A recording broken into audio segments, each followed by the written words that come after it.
सुबह 8 बजे के समाचारों में आपका स्वागत है। मैं हूं अलका सिंह। समाचारों में सबसे पहले देखते हैं हेडलाइंस। राजधानी लखनऊ की कचहरी में दुर्दांत अपराधी जीवा की हत्या के मामले में 6 पुलिसकर्मियों को किया गया निलंबित। एसआईटी ने तेज की जांच।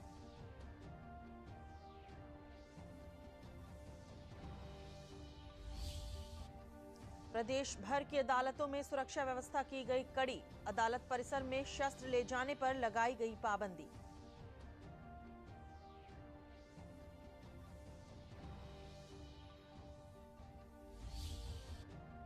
केंद्रीय सामाजिक न्याय एवं आधारकारिता राज्य मंत्री रामदास अठावले ने कहा कि कक्षा 10 से नीचे अनुसूचित जाति, जनजाति और सामान्य वर्ग के गरीब छात्र छात्राओं की छात्रवृत्ति बढ़ोतरी किए जाने पर सरकार कर रही है विचार। एक सप्ताह की देरी से मानसून ने केरल के तट पर दी दस्तक। मौसम विभाग का अनुमान अगले सप्ताह से उत्तर भारत में मानसून के अनुकूल बनेगी स्थिति, लेकिन राजधानी लखनऊ में अगले 2 दिनों तक भीषण गर्मी और लू की चेतावनी। और मुख्यमंत्री योगी आदित्यनाथ ने भीषण गर्मी और लू को देखते हुए परिषदीय विद्यालयों में ग्रीष्मकालीन अवकाश 15 जून से बढ़ाकर 26 जून किया, लेकिन 21 जून को योग दिवस पर खुलेंगे विद्यालय।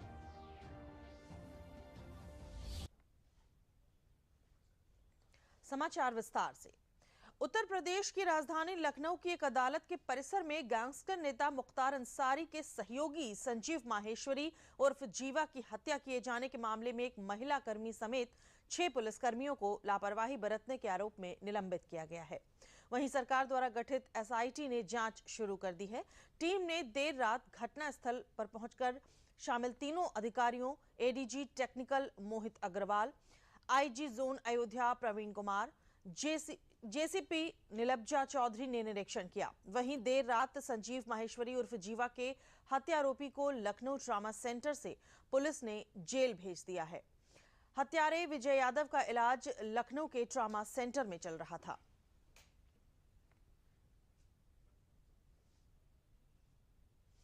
लखनऊ कचहरी में गैंगस्टर संजीव जीवा की हत्या के बाद गृह विभाग ने प्रदेश की सभी अदालतों की सुरक्षा बढ़ाए जाने के निर्देश दिए हैं। प्रदेश भर की अदालतों के परिसर में शस्त्र लेकर जाने पर पाबंदी लगा दी गई है। सभी जिलों में कोर्ट की सुरक्षा के लिए 71 सुरक्षा प्रभारी inspector, 22 inspector, 240 sub inspector, 522 constable और 1772 हेड कांस्टेबल तैनात किए गए। सभी कोर्ट परिसर की सुरक्षा के लिए अतिरिक्त क्यूआरटी टीमें लगाई गईं, जिसमें 60 उप निरीक्षक, 112 हेड कांस्टेबल और 256 कांस्टेबल तैनात किए गए हैं। केंद्र सरकार कक्षा 10 से नीचे की कक्षाओं के अनुसूचित जाति, जनजाति और सामान्य वर्ग के गरीब छात्र छात्राओं को मिल रही छात्रवृत्ति की राशि में बढ़ोतरी कर सकती है। केंद्रीय सामाजिक न्याय और अधिकारिता राज्य मंत्री रामदास अठावले ने कहा है कि उनका मंत्रालय बच्चों की छात्रवृत्ति बढ़ाने पर विचार कर रहा है। कल लखनऊ में एक प्रेस वार्ता के दौरान उन्होंने कहा कि एनडीए की 350 सीटें 2024 के चुनाव में जीत कर आएंगी। उनकी पार्टी आरपीआई लोकसभा चुनाव में भाजपा का पूरा साथ देगी। में बढ़ोतरी करने की भी स्टूडेंट की मांग है, उस पर भी मतलब हमारा मंत्रालय विचार कर रहा है कि इसमें स्टूडेंट को उसका फायदा होना चाहिए। दूसरा, हमारे मंत्रालय की एक ओवरसीज स्कॉलरशिप की एक स्कीम है शेड्यूल कास्ट के स्टूडेंट के लिए, जिनको अमेरिका में, लंदन में, फ्रांस में, जर्मनी में, रशिया में, यूक्रेन में, यूक्रेन में तो अभी स्टूडेंट नहीं जाएंगे, लेकिन मतलब जहाँ जहाँ उनको एडमिशन मिलता है उनको 40 लाख, 50 लाख, 60 लाख, 70 लाख, 80 लाख, 90 लाख, जितना भी उनका खर्चा आता है, 2 साल, 3 साल, 4 साल, 5 साल का, तो हमारे पास कम से कम 520 साल में एप्लीकेशन आए थे, लेकिन जो हमारा बजट है उसके मुताबिक हमने 125 स्टूडेंट की लिस्ट बनाई है और उनको अभी स्कॉलरशिप देने का निर्णय हो चुका है। तो एक स्कीम हमारी बहुत अच्छी स्कीम है। दूसरी हमारी एक वेंचर कैपिटल फंड नाम की स्कीम हमारे मंत्रालय की है, उसमें कम से कम 15 करोड़ तक हम लोन देते हैं 75%, और शेड्यूल कास्ट के नए नौजवानों को अपना बिजनेस शुरू करने के लिए वो मदद हम करते हैं। मानसून ने निर्धारित तिथि से 7 दिन के विलंब के साथ गुरुवार को केरल में दस्तक दी। मौसम विभाग ने इसकी घोषणा करते हुए कहा है कि केरल के ज्यादातर हिस्सों तथा दक्षिण तमिलनाडु में मानसून बारिश दर्ज की गई है। अगले 24 घंटों के दौरान मानसून के पूर्वोत्तर में भी दस्तक देने की संभावना है। उत्तर प्रदेश में अगले हफ्ते मानसून के पहले की स्थितियां बनने के आसार हैं। मौसम विभाग ने कहा है कि जिस रफ्तार से मानसून ने केरल में दस्तक दी है, वो देश के अन्य हिस्सों में मानसून के पहुंचने के अच्छे संकेत हैं। हालांकि अगले एक सप्ताह के दौरान बनने वाली स्थितियां मानसून की प्रगति तय करेंगी। मौसम विभाग का कहना है कि केरल में मानसून की देरी से आगमन का उत्तर भारत में उसके पहुंचने से सीधा संबंध नहीं है। मानसून अब दक्षिण अरब सागर के शेष हिस्सों की तरफ बढ़ रहा है। इसी बीच राजधानी लखनऊ में अगले 2 दिनों तक भीषण गर्मी रहेगी। दिन में पारा 43 डिग्री तक पहुंच सकता है। साथ ही लू चलने की भी चेतावनी दी गई है। मुख्यमंत्री योगी आदित्यनाथ ने प्रदेश में तेज गर्मी और लू की स्थिति को देखते हुए सभी परिषदीय विद्यालयों में ग्रीष्मकालीन अवकाश 15 जून से बढ़ाकर 26 जून कर दिया है। लेकिन 21 जून को अंतर्राष्ट्रीय योग दिवस के अवसर पर सभी विद्यालय खोले जाएंगे और योगाभ्यास के साथ ही छात्रों को मिष्ठान और फल वितरित किया जाएगा। परिषदीय विद्यालयों में दिसंबर 2022 में जारी आदेश के अनुसार ग्रीष्मकालीन अवकाश 27 दिन और शीतकालीन अवकाश 15 दिन घोषित किया गया था।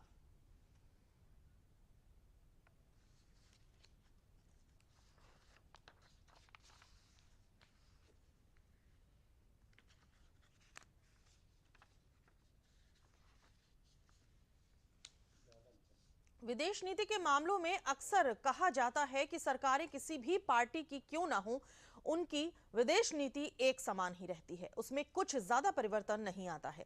मोदी सरकार के 9 साल पूरे होने पर विदेश मंत्री डॉक्टर एस जयशंकर ने 2014 से 2023 तक भारत के प्रति दुनिया के बदले हुए नजरिए को देश के सामने रखा। सरकार ने सत्ता में 9 साल पूरे कर लिए हैं। सरकार की 9 साल की उपलब्धियों को लेकर तमाम केंद्रीय मंत्री लगातार प्रेस कॉन्फ्रेंस कर रहे हैं और जनता को सरकार के कामों की जानकारी दे रहे हैं। इसी कड़ी में गुरुवार को विदेश मंत्री एस जयशंकर ने दिल्ली में एक प्रेस कॉन्फ्रेंस की और अपने मंत्रालय से जुड़ी तमाम उपलब्धियों की जानकारी साझा की। विदेश मंत्री ने कहा कि पिछले 9 सालों में भारत की विदेश नीति में कई सकारात्मक बदलाव हुए हैं और दुनिया विशेष रूप से ग्लोबल साउथ भारत को एक विकास के भागीदार के रूप में देखता है। उन्होंने कहा कि आज भारत की दूसरी छवि एक आर्थिक सहयोगी की है। Large part of the world today sees us as a development partner, not just as a development partner who lives up to what Prime Minister enunciated as the Kampala principles, which is we do with our partners what is their priority. So it is, one part of it is the credibility, one part of it is also what is it we are doing. It is something which is important for them. विदेश मंत्री ने कहा कि Covid के दौरान बहुत से देशों ने अपने नागरिकों को उनके हाल पर छोड़ दिया था। हम कोविड के दौरान फंसे हुए कम से कम 70 लाख लोगों को वापस लाए। विदेश मंत्री ने कहा कि हम पहले G20 अध्यक्ष हैं जिन्होंने अन्य लोगों से परामर्श करने का प्रयास किया और 125 देशों ने प्रतिक्रिया दी क्योंकि उन्हें हम पर भरोसा है।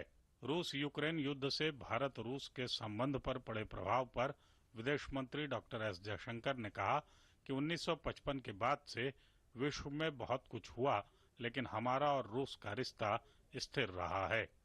हमारे रिश्ते जो हैं वो बहुत ही स्टेडी रहे और इसके कारण है क्योंकि एक दोनों देशों में एक तो लीडरशिप इसकी जो महत्व को समझती है, पब्लिक सेंटिमेंट भी साथ देती है।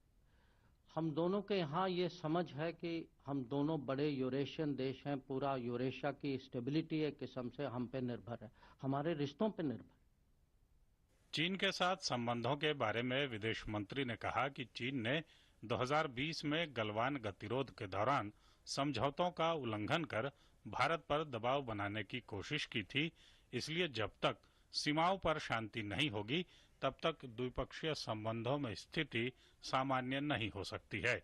हमारी कोशिश थी कि चाइना के साथ भी, हमारे पड़ोसी हैं, देश के सबसे बड़े इकोनॉमी हैं और हम तो चाहेंगे कि रिश्ते अच्छे हों, पर रिश्ते तभी अच्छे हो सकते हैं जब बॉर्डर एरिया में पीस और ट्रैंक्विलिटी हो, और जब कोई अग्रीमेंट हो तो उसका पालन होना चाहिए।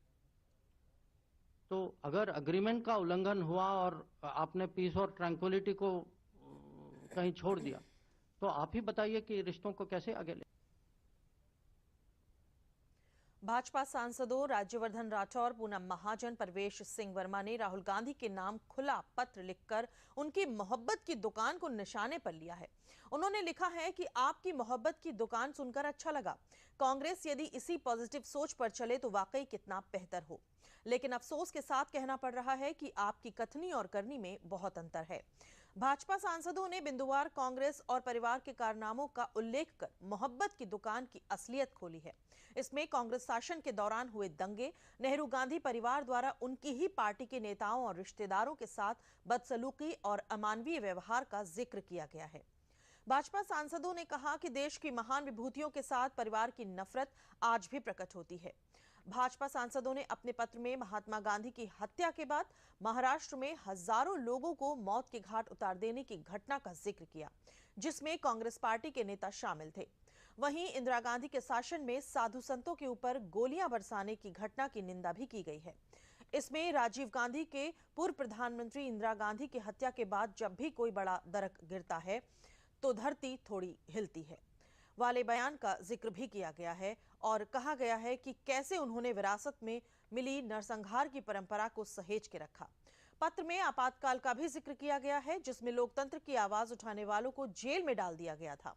पत्र में नेहरू गांधी परिवार के तमाम निजी किस्सों का उल्लेख किया गया है। प्रधानमंत्री नरेंद्र मोदी सहकार के समृद्ध मिशन को साकार करने की दिशा में सरकार ने 5 और महत्वपूर्ण निर्णय लिए हैं। केंद्रीय गृह एवं सहकारिता मंत्री अमित शाह की रसायन और उर्वरक मंत्री मनसुख मांडविया के साथ नई दिल्ली में हुई बैठक में ये निर्णय लिए गए। देश भर में लगभग 1 लाख प्राथमिक कृषि ऋण सहकारी समितियां मौजूद हैं। मैपिंग के आधार पर उर्वरक खुदरा विक्रेता के रूप में कार्य नहीं कर रही। प्राथमिक कृषि ऋण समितियों की पहचान की जाएगी और व्यवहारिकता के आधार पर चरणबद्ध तरीके से खुदरा विक्रेता के रूप में कार्य करने के लिए प्रोत्साहित किया जाएगा। इसके साथ ही जो PACS अभी प्रधानमंत्री किसान समृद्धि केंद्रों के रूप में कार्य कर रही हैं, उन्हें PMKSK के दायरे में लाया जाएगा। वहीं जैविक उर्वरकों, विशेष रूप से फर्मिमेंटेड जैविक खाद, तरल फर्मिमेंटेड जैविक खाद, फॉस्फेट समृद्धि जैविक खाद के विपणन में पैक्स को जोड़ा जाएगा। साथ ही उर्वरक विभाग की मार्केट डेवलपमेंट असिस्टेंट योजना के तहत उर्वरक कंपनियां छोटे बायो और ऑर्गेनिक उत्पादों के लिए एक एग्रीगेटिव के रूप में कार्यरत अंतिम उत्पाद का विपणन करेंगी। इस आपूर्ति और विपणन श्रृंखला में थोक और खुदरा विक्रेताओं के रूप में पैक्स को भी शामिल किया जाएगा। उर्वरक और कीटनाशकों के छिड़काव के लिए पैक्स को छोड़ उद्यमियों के रूप में भी कार्यरत किया जाएगा। साथ ही ड्रोन का उपयोग संपत्ति सर्वेक्षण के लिए भी किया जा सकता है। खरीफ की फसल में समर्थन मूल्य बढ़ाते हुए मोदी सरकार ने एक बार फिर से किसानों को तोहफा दिया है। मोदी सरकार ने रबी की फसल के बाद अब खरीफ की फसल का समर्थन मूल्य भी बढ़ा दिया है। सरकार का यह कदम उत्पादकों को उनकी उपज के लिए लाभकारी मूल्य सुनिश्चित करने और फसल विविधीकरण के लिए प्रोत्साहित करने के लिए है। तमाम राज्यों के किसानों ने इस फैसले का स्वागत किया है। मोदी सरकार ने जो ये पैसे बढ़ाए हैं, जैसे उड़दा है, मूंग है, तिल है, अरहर है, ज्वार है, इस चीज़ों के धान है, बढ़ा दिया है, तो इससे ज़्यादा पैसा मिलने लगेगा तो जो है किसानों के लिए काफ़ी खुशी है। माननीय प्रधानमंत्री श्री नरेंद्र मोदी जी ने अभी हाल फिलहाल खरीफ की फसलों पर जो पैसे बढ़ाए हैं, जो खरीदारी में अमाउंट बढ़ाया है, वो किसानों के लिए बहुत हितकर है। केंद्रीय मंत्रिमंडल ने अभी कुछ फसलों पे MSP रेट बढ़ाने का निर्णय लिया है, उनका हम स्वागत करते हैं और जिन्होंने हमारे ऊपर इतना ध्यान दिया और आगे भी वो ध्यान देंगे।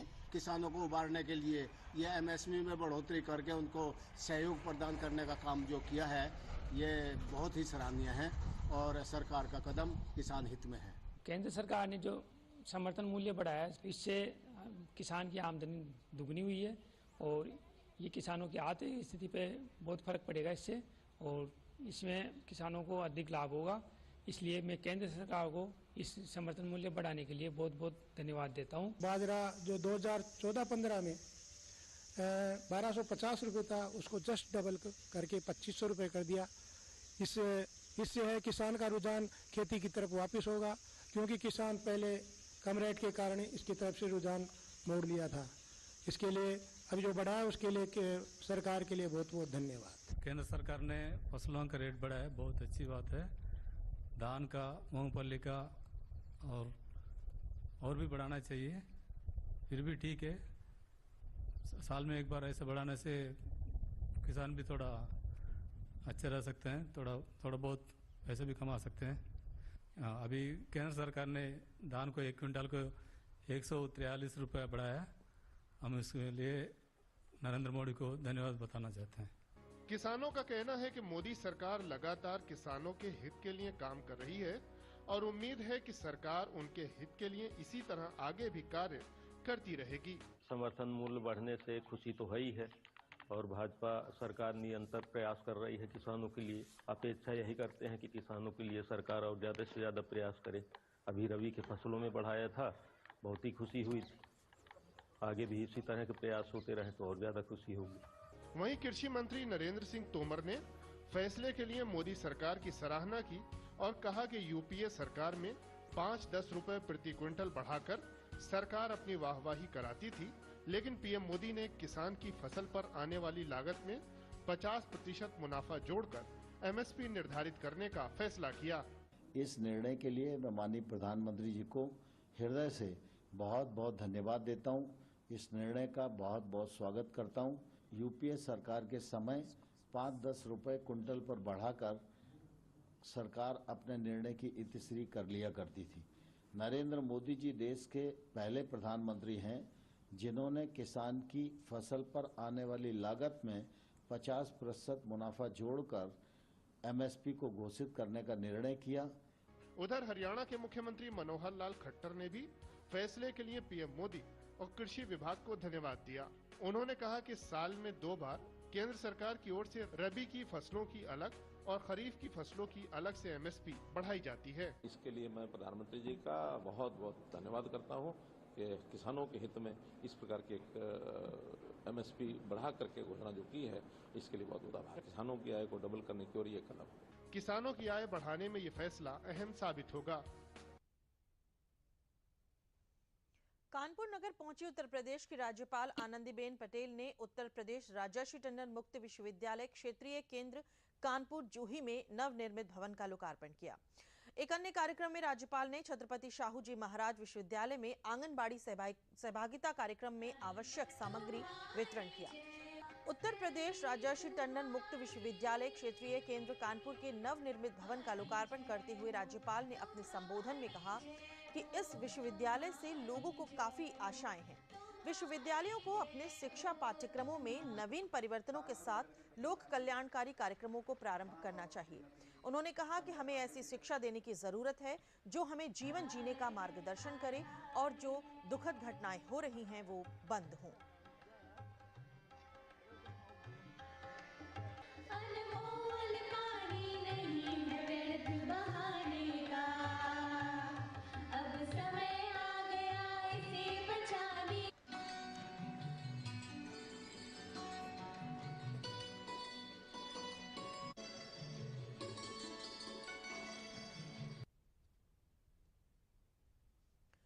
रक्षा मंत्री राजनाथ सिंह कल शाम महाराजगंज के निजी दौरे पर पहुंचे। इस दौरान उन्होंने केंद्रीय वित्त राज्य मंत्री पंकज चौधरी के पारिवारिक समारोह में हिस्सा लिया।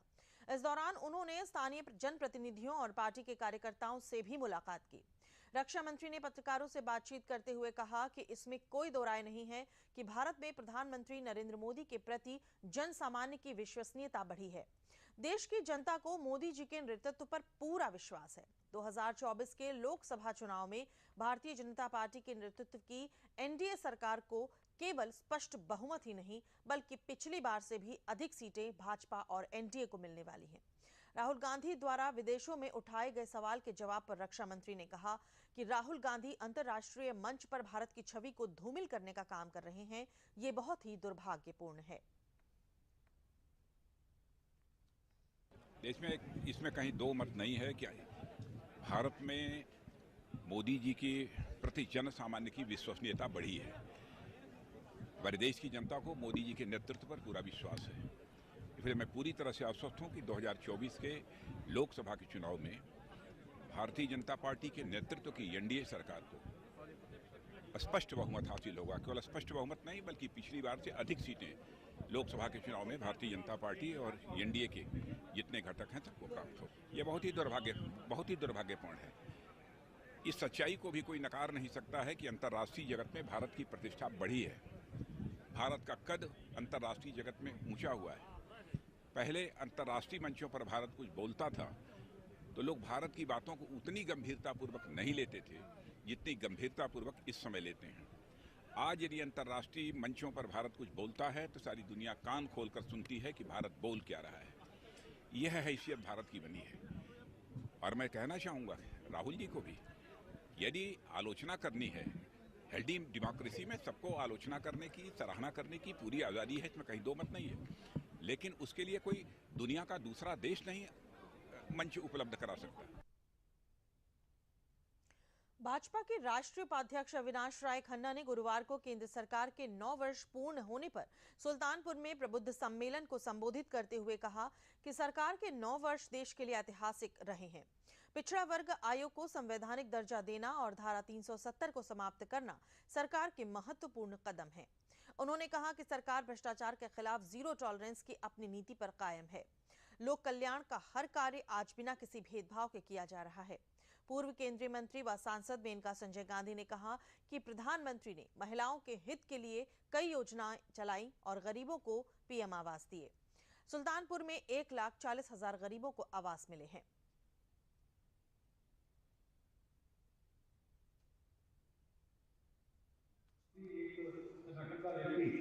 हम लोगों के बीच में जाते हैं, जो हमने काम किए हैं उनको जनता के बीच में बताते हैं। ये पहली सरकार है, हमने कुछ किया है इसलिए हम बता रहे हैं, बड़े गर्व से और बड़े मान से बता रहे हैं। तेरा याद मुझे 9 साल के पहले का समय, जब आप समाचार पत्र पढ़ते थे, कोई न्यूज चैनल बोलते थे, आपको कोई ना कोई स्कैम मिलता था। आज चोरी हो गया, बिजली हो गया, आज कोला खा गया, पानी खा गया, बिजली खा गया, लेकिन 9 साल हो गए आपको। 3 घंटे के लिए लेती थी पीलीभीत में, तो हम खुशकिस्मत थे आपके साथ। आज 12-24 घंटे लेते, अगर 1 घंटे के लिए भी बंद हो जाए तो फोन आने शुरू करते हैं कि देखिए हमको हमारी बिजली चली गई, 1 पूरे घंटे के लिए चली गई।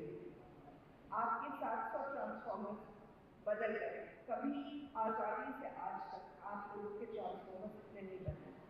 आपने शिकायत की है कि झरझर तारे थे, सब झरझर तारे बदले गए हैं और अभी 600 करोड़ रुपए सरकार ने और भेजा है कि जहां भी पोल और लाइन की कमी है वहां लगा। रिजर्व बैंक ऑफ इंडिया की मौद्रिक नीति की समिति ने लगातार दूसरी द्विमासिक बैठक में नीतिगत दरों में किसी भी तरह का बदलाव नहीं किया है। आरबीआई गवर्नर शक्तिकांत दास ने एमपीसी की 3 दिन तक चली बैठक में लिए गए फैसलों की जानकारी देते हुए कहा कि रेपो रेट 6.5% पर बनाए रखने का निर्णय किया गया है।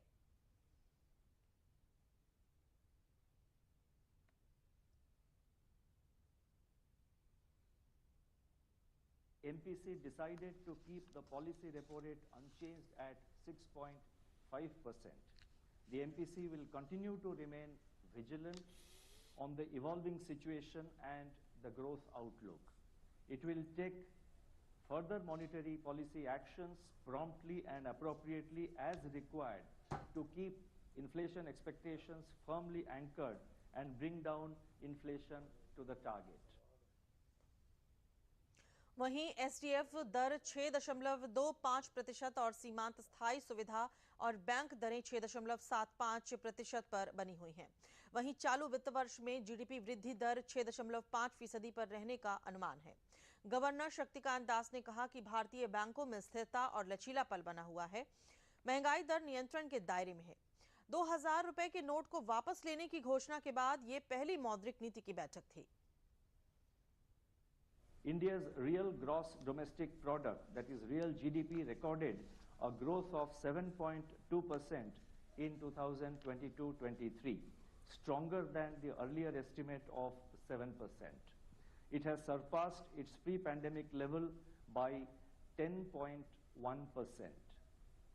Real GDP growth in the fourth quarter of 22-23 accelerated to 6.1% year-on-year from 4.5% in the third quarter of last year, aided by fixed investment and higher net exports. Varanasi में आने वाले दिनों में होने वाले G20 के कार्यक्रम को लेकर तैयारियां तेजी से चल रही हैं। शहर की गड्ढा मुक्त सड़कें और उस पर फर्राटे से 2-3 गाड़ियां, जहां कहीं पहले गंदगी रहा करती थी, उन जगहों को अच्छी तरह से सजाकर एक थीम पार्क के रूप में बना दिया गया है। ऐसा लगता है कि जैसे रातों रात इस शहर की फिजा ही बदल दी गई। रात्रिकालीन अगर आप शहर के अंदर घूमने निकलते हैं तो लाइटिंग और रात्रि के ग्लैमर का भव्य समीकरण देखने को मिल रहा है। G20 सम्मेलन वाराणसी में होने से वाराणसी की सुंदरता में चार चांद लग गए। जहां सदस्य देशों के झंडे एक साथ फहराते हुए दिख रहे हैं, वहीं चारों तरफ स्वच्छ और सुंदर काशी का साम्राज्य देखने को मिल रहा है।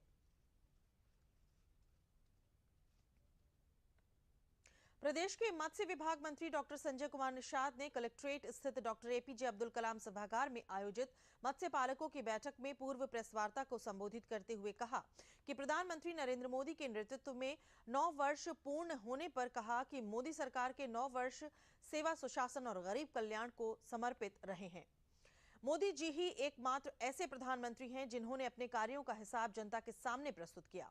वर्तमान सरकार की लक्षित नीतियों और अंतिम व्यक्तियों तक पहुंचने के कारण ही योजनाओं का लाभ 100% सभी को मिल रहा है। यही वर्तमान सरकार की सबसे बड़ी उपलब्धि है। सरकार ने आधुनिक टेक्नोलॉजी, विजन और कार्यक्षमता के आधार पर हर गरीब तक योजनाओं का लाभ पहुंचाया है। पीएम मोदी के नेतृत्व में अनेक विकास कार्य हुए हैं तथा तुष्टीकरण की राजनीति खत्म हुई है। देश में हम कैसे थे 9 साल पहले और आज कहाँ हैं, आज इसी से देखा जा सकता है। कोई सेक्टर नहीं बाकी है।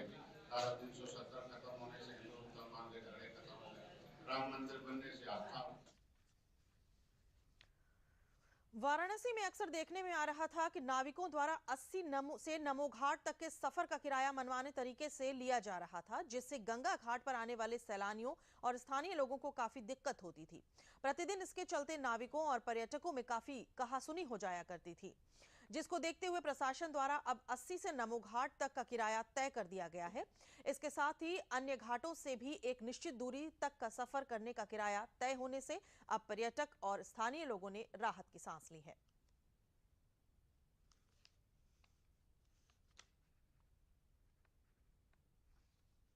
उत्तराखंड के गोमुख में पर्यावरण संरक्षण के प्रति लोगों को जागरूक करने की केजीएमयू के दंत संकाय विभाग के डेंटल हाइजीनिस्ट पुष्पराज सिंह ने पहल की। वर्षों से पर्वतारोही दल में शामिल पुष्पराज ने बताया कि गोमुख के पास चॉकलेट के रैपर, टॉफी के पैकेट, पॉलिथीन, सिगरेट, दवाइयों और तंबाकू के पाउच और पान मसाले के पैकेट मिलते हैं, जिन्हें साफ करने के साथ लोगों को जागरूक करने का भी काम करते हैं।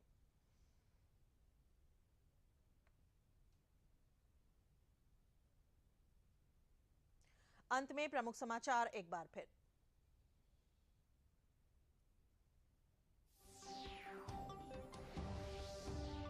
राजधानी लखनऊ की कचहरी में दुर्दांत अपराधी जीवा की हत्या के मामले में 6 पुलिसकर्मियों को किया गया निलंबित। एसआईटी ने तेज की जांच।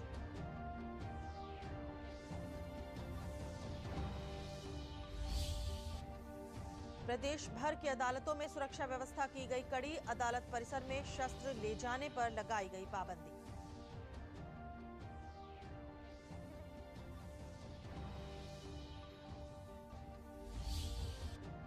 केंद्रीय सामाजिक न्याय एवं अधिकारिता राज्य मंत्री रामदास अठावले ने कहा है कि कक्षा 10 से नीचे अनुसूचित जाति, जनजाति और सामान्य वर्ग के गरीब छात्र छात्राओं की छात्रवृत्ति में बढ़ोतरी किए जाने पर सरकार कर रही है विचार। एक सप्ताह की देरी से मानसून ने केरल के तट पर दी दस्तक। मौसम विभाग का अनुमान अगले सप्ताह से उत्तर भारत में मानसून के अनुकूल बनेगी स्थिति, लेकिन राजधानी लखनऊ में अगले 2 दिनों तक भीषण गर्मी और लू की चेतावनी। और मुख्यमंत्री योगी आदित्यनाथ ने भीषण गर्मी और लू को देखते हुए परिषदीय विद्यालयों में ग्रीष्मकालीन अवकाश 15 जून से बढ़ाकर 26 जून किया, लेकिन 21 जून को योग दिवस पर खुलेंगे विद्यालय।